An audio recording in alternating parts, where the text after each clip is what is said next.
maintenant, toi qui regardes ce message en ligne, mais je voudrais que même dans la salle, vous soyez co-acteurs du message. Soit vous le prenez, soit on perd tous notre temps. Est-ce que vous êtes prêts à rentrer dedans ? Quand Dieu te dit quelque chose, c'est comme une corde qui jette. Soit tu attrapes la corde et tu te lèves, ou soit tu passes ton tour et tu te noies. Vous êtes prêts ? C'est une période troublée. C'est une période troublée. Peut-être les mois que tu vis sont des mauvais mois. Au travail, il y a des tensions. Peut-être quelqu'un dans ta famille.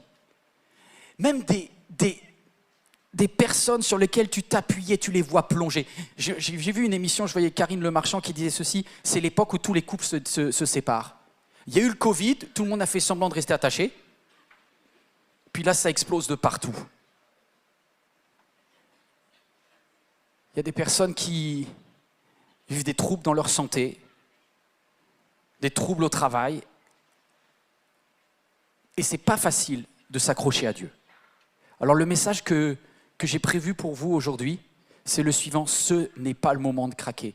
Il y a un homme de Dieu dont on va tirer 7 leçons. Cet homme de Dieu, c'est Élisée.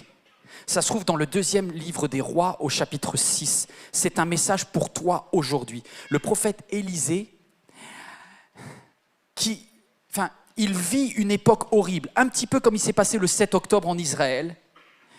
Vous savez, quand les terroristes du Hamas sont venus, ont enlevé femmes, enfants, vieillards, avec des viols, avec des massacres, avec des personnes brûlées vives. Il y avait déjà cela en Israël, il y a presque 3000 ans, en moins 850. C'était pas à partir de la bande de Gaza, c'était à partir du sud de la Syrie.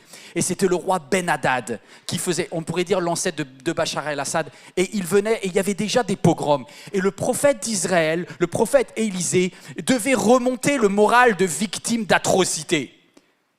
Mais, première chose, il y a une grâce spéciale lorsque quelqu'un crie et est connecté avec Dieu. Voici, celui qui sait écouter Dieu évite bien des malheurs à ses proches. Première leçon, notez-le. Si tu sais écouter Dieu, c'est pas seulement toi qui vas être béni, mais c'est tes proches. Écoutez, je voudrais vous parler du bénéfice collatéral de prière.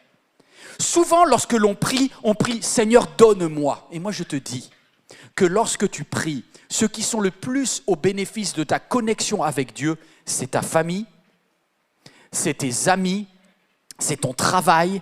Parce que lorsque tu es quelque part, la lumière de Christ en toi jaillit sur les autres. Et tu t'en rends même plus compte. Élisée, parce qu'il était connecté avec Dieu,